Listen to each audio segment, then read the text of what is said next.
시청자 여러분 안녕하십니까? 11월 10일 수요일 JCM 모닝뉴스입니다. 어제 열린 울산시의회 행정사무감사에서 울산시와 구군이 산림사업을 경쟁 입찰이 아닌 수의계약으로 진행하면서 일부 업체들에게 특혜를 줬다는 의혹이 제기됐습니다. 또 코로나19 시국에 공무원들이 음주운전에 적발되는 등 해이해진 공무원 기강이 질타를 받았습니다. 김영환 기자가 보도합니다. 울산시와 구군이 재선충 방제 등의 산림사업을 진행하면서 일부 업체들에게 특혜를 주고 있다는 지적이 행정사무감사에서 제기됐습니다. 최근 6년간 A업체는 151건에 106억 원, B업체는 54건에 98억 원의 예산을 가져간 것으로 나타났습니다.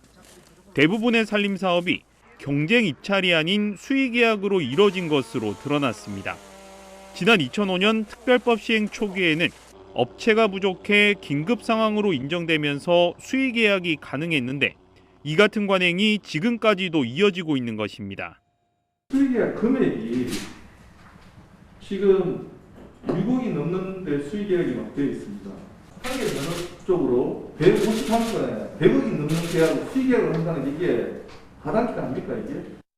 그거는 진짜 잘못한 행정이 수십 년째 그냥 흘러가는 겁니다. 그러니까 10몇 년 지나면서 이런 걸 전혀 이걸 인식하지 않고 새로운 신규 사업자가 진입을 못하게 하면 여러분 책임입니다. 코로나19 시국인데도 공무원들이 음주운전을 했다가 적발되는 비위가 여전한 것으로 드러났습니다. 2019년 6건, 지난해 5건, 올해도 7건이 적발되는 등 사회적 거리두기 실천에 앞장서야 할 공무원들이 음주운전으로 징계를 받으면서 기강이 해이하다는 지적이 나왔습니다. 사회적 거리두기 이런 실천을 강조하고 있는 이런 때에 음주운전 비건수가 이렇게 공무원들이 늘어났다는 것은 이건 공무원들의 기강을 의식케 할 수밖에 없는 것이 아닌가. 울산시 교육청은 울주군 덕하 청량지구 학교용지 해제와 관련해 질타를 받았습니다. 시의원들은 대단지 아파트 개발 계획이 많은데도 교육청이 성급하게 학교용지를 해제해 학생들이 피해를 받게 됐다며 대책 마련을 요구했습니다. JCN 뉴스 김영환입니다. 어제 열린 울산시의회 행정사무감사에서 울산시 교육청에 장애인 의무 고용에 대한 개선 의지가 없다는 지적이 나왔습니다. 윤덕권 시의원은 울산시 교육청이 지난해 장애인 의무 고용률을 지키지 않아 벌금 성격의 고용 부담금을 8억 2,400만 원을 납부했고 올해도 8억 원 이상 납부할 예정이라며 개선 의지가 전혀 없어 보인다고 질타했습니다. 윤 의원은 장애인 고용법을 준수하지 않고 학교 현장에서 공정과 정의를 가르치는 것은 어불성설이라며 과감한 행정과 재정적 지원 계획을 발표할 것을 교육청에 촉구했습니다. 울산 국가산단 인근 마을 주민들의 이주 계획 수립을 지역 대선 공약에 반영해야 한다는 주장이 나왔습니다. 서휘웅 시의원은 서면 질문을 통해 울산시가 대기업을 위해 국가산단 주변 차단 녹지까지 포기하고 난개발을 추진하면서 주변 마을 주민들이 오랜 기간 고통받고 있다며 국가산단 인근 주민들의 이주 특별법 제정을 울산시 대선 공약 1순위에 반영해 줄 것을 요구했습니다. 서 의원은 이어 송철호 시장이 산성마을과 신화마을 등의 주민들에게 이주에 대해 명확한 답변을 해야 한다며 정책 논의를 위해 공청회를 개최할 것도 제안했습니다. 더불어민주당 시의원들은 어제 기자회견을 열고 물 문제 해결 없는 사연댐 수문 설치를 반대한다는 국민의힘 주장에 대해 반박했습니다. 민주당 시의원들은 정부 부처 간 협약과 낙동강 통합 물관리 방안 마련, 환경부의 타당성 조사 등 물 문제 해결이 정상적으로 추진되고 있다며 국민의힘은 비난과 시비 걸기가 아닌 격려와 동참을 해야 한다고 주장했습니다. 이어 반구대 암각화 보존 문제를 정쟁의 도구로 삼지 말 것을 요구했습니다. 울산시가 요소수 시장 수급 안정화를 위해 적극 나서기로 했습니다. 울산시는 관내 구급차와 소방차 등 긴급 차량에 필요한 요소수는 롯데정밀화학과의 협약으로 확보한 상태라고 밝혔습니다.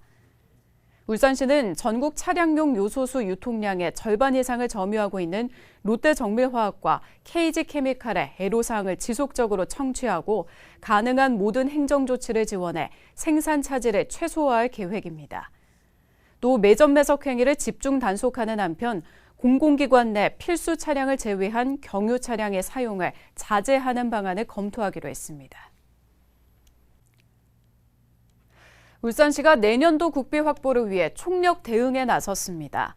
송 시장은 어제 국회 예결위원장과 기획재정부 2차관을 만나 울산시의 현안 사업에 대한 국비 확보 협조를 요청했습니다. 송 시장은 울산의료원 설립을 비롯해 3D 프린팅 융합기술센터와 국립울산탄소중립전문과학관 건립, 그리고 반구대암각화 역사관광자원화 사업 등과 관련된 국비를 요청했습니다. 내년도 정부 예산은 이달 말 예결위 심사와 국회 본회의 의결을 거쳐 12월 2일 최종 확정될 예정입니다. 서해를 수호하다 지난 2010년 북한 잠수정의 어뢰 공격으로 침몰한 천안함이 울산 현대중공업에서 신형 호위함으로 부활했습니다. 잠수함 대응 능력을 높여서 옛 천안함이 지켰던 서해를 다시 지켜나갈 예정입니다. 김동혁 기자입니다. 천안함 사태 11주기를 맞은 올해 3월, 서해 수호의 날 기념식에 참석한 문재인 대통령은 천안함의 부활을 알렸습니다. 서해를 누빌 신형 호위함의 이름으로 천안함을 결정했습니다. 영웅들과 생존 장병들의 투혼을 담아 찬란하게 부활할 것입니다. 문 대통령이 밝혔던 새로운 천안함이 지난해 6월 건조에 들어간 지 1년 5개월 만에 진수식에서 모습을 드러냈습니다. 천안함은 2,800톤급 호위함으로 5인치 함포와 유도탄 등으로 무장하고 해상작전 헬기 운용도 가능합니다. 북한 잠수정의 어뢰 공격에 옛 천안함이 침몰했던 만큼 잠수함 대응 능력도 강화했습니다. 옛 천안함에는 없던 잠수함 탐지 장치와 이를 공격할 수 있는 장거리 대잠 어뢰가 새롭게 탑재됐습니다. 진수식에는 천안함 희생자 가족들이 함께 참석해 의미를 더했습니다. 유족들은 11년 만에 부활한 천안함에 축하와 안녕을 기원했습니다. 11년 지나서 지금 천안함이 부활이 됐는데 너무 가슴 벅차고 자랑스럽고 그렇습니다. 사실은 제 죽은 자식이 돌아온 것 같고요. 다만 생존 장병들은 천안함 음모론 영상에 문제가 없다고 결정한 방송통신심의위원회 결정에 반발해 모두 불참했습니다.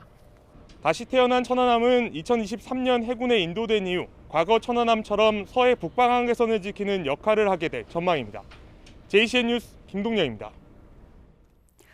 현대중공업이 차세대 이지스 구축함의 선도함을 건조 중인 가운데 이번 함을 추가 수주하는 데 성공했습니다.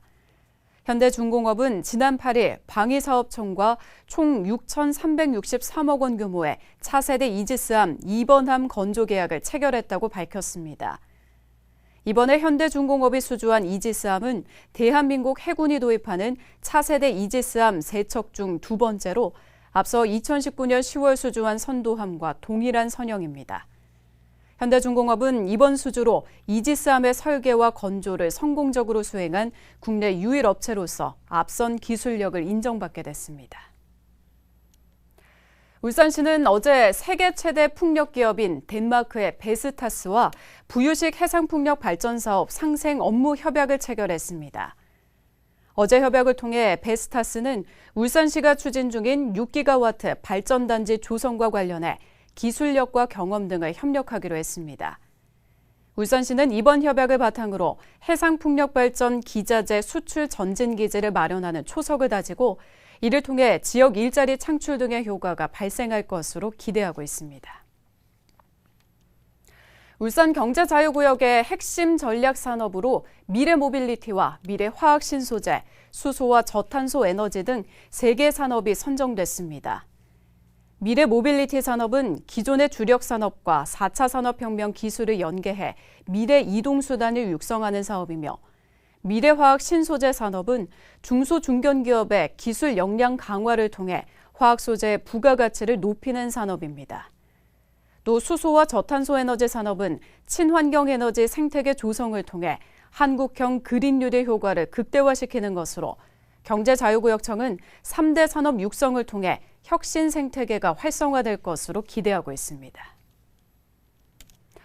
오늘부터 울산페이로 2만 원 이상 4차례 외식을 할 경우 만 원이 환급되는 외식 할인 지원 사업이 시행됩니다. 사용처는 울산페이 가맹점 외식업소와 울산배달이며 방문과 포장, 배달 모두 해당됩니다. 최종 결제액이 2만 원 이상이면 실적으로 인정되며 하루 2회 이내에서 재참여도 가능합니다. 희망하는 시민은 울산페이 앱에 외식 할인 지원 사업 참여 신청 배너를 통해 참여하면 됩니다. 멸종위기 야생생물 2급인 물고사리가 동해안에서는 처음으로 울산 북구에서 발견됐습니다. 울산시는 최근 야생화 전문가의 제보를 받고 북구 천국동의 한 논에서 물고사리 5개체가 서식하고 있는 것을 확인했습니다.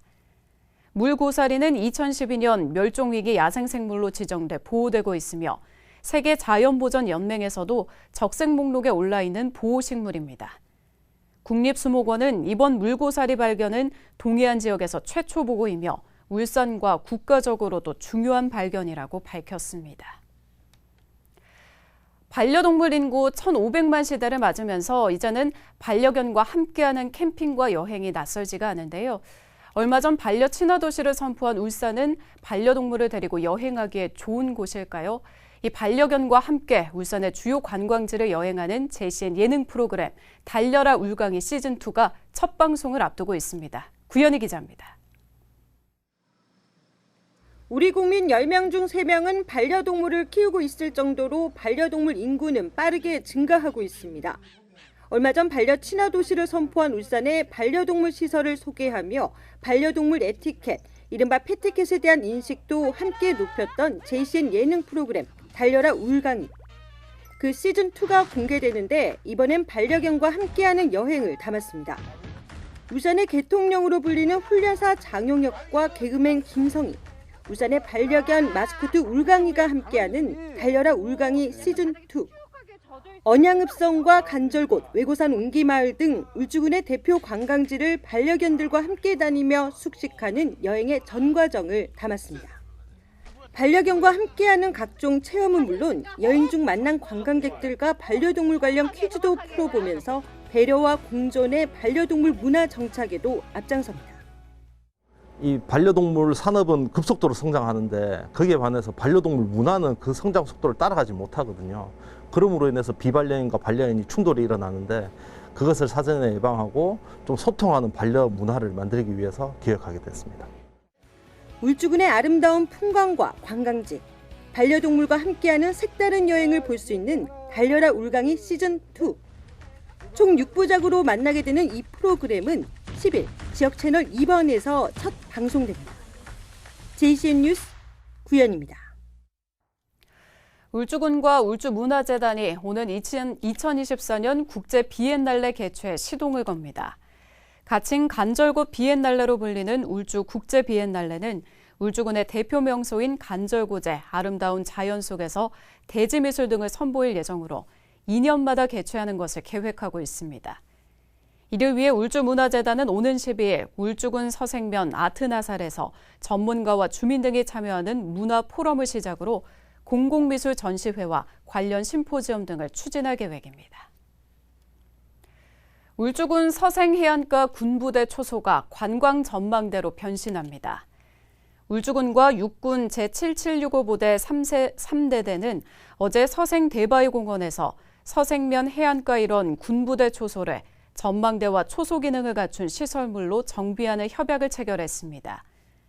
이번 협약으로 그동안 민간인 출입이 통제됐던 군부대 초소는 군 작전 시기 외에는 민간인 출입이 전면 허용되며 전망대와 쉼터, 초소 기능 등을 갖춘 시설물로 교체됩니다. 울주군은 초소 전망대가 완공되면 관광객들이 서생 해안 풍경을 즐길 수 있고 간절곶과 주변 해안공원 산책로와의 접근성도 높아져 관광 자원으로서의 가치가 클 것으로 기대하고 있습니다. 송철호 울산시장이 더불어민주당 지방정부 우수정책 경진대회에서 당대표 1급 포상을 받았습니다. 송 시장은 시민참여형 마을교부세 사업을 시행해 주민세를 지역에 환원하는 등 시민의 자치 역량과 역할을 강화한 노력을 인정받았습니다. 또 경민정 울주군 의원이 청각 언어장애인 의사소통권 보장과 한국 수화언어 활성화 지원 조례로 1급 포상을, 류왕도 남구의원이 남구 공모사업 관리 조례로 2급 포상을 수상했습니다. 제59주년 소방의 날 기념식이 어제 울산시청 대강당에서 열렸습니다. 소방의 날 기념식은 해마다 중앙 단위로 열렸으며 지방 단위의 행사는 이번이 처음입니다. 어제 기념식에서 박중규 동부소방서장이 근정포장을, 박동재 남부소방서 소방경이 국무총리 표창을 받았으며 한명래 남부소방서 여성의용소방대장이 대통령 표창을 받는 등 117명이 표창을 받았습니다. 오는 10일부터 울산항 사용료를 카카오톡 메시지나 문자를 통해 고지받을 수 있게 됐습니다. 울산항만공사에 따르면 코로나19 이후 이용자 편의를 위해 항만시설 사용료 고지서를 메신저 등 온라인으로 간편하게 고지받을 수 있도록 납부 체계를 개선했다고 밝혔습니다. JCM 모닝뉴스를 마칩니다. 함께해 주신 여러분 고맙습니다.